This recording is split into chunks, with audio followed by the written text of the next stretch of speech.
C.S. Lewis makes the argument that because of Jesus' exclusive claims, that he is either a liar that intentionally led people astray, a lunatic that believed that he was the Son of God and he wasn't, or he's Lord.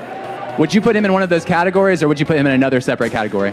So, I mean, because I'm a Jew, I'm just going to, look, I'm a Jew, so obviously for those who are not particularly versed in Judaism, the reason we're not Christians is because we don't believe that Jesus was the Messiah or a physical iteration of God.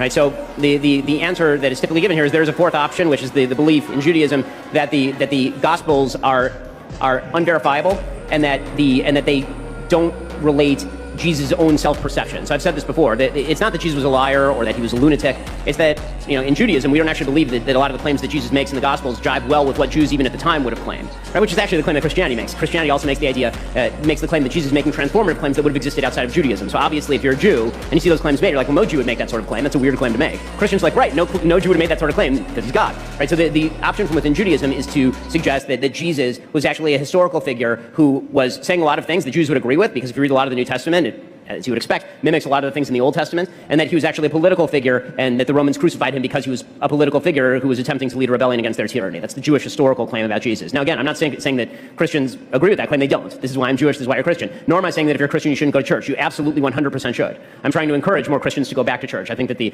future of the country is deeply reliant on the reinstitution of trust in the church as an institution. Thanks, Ben.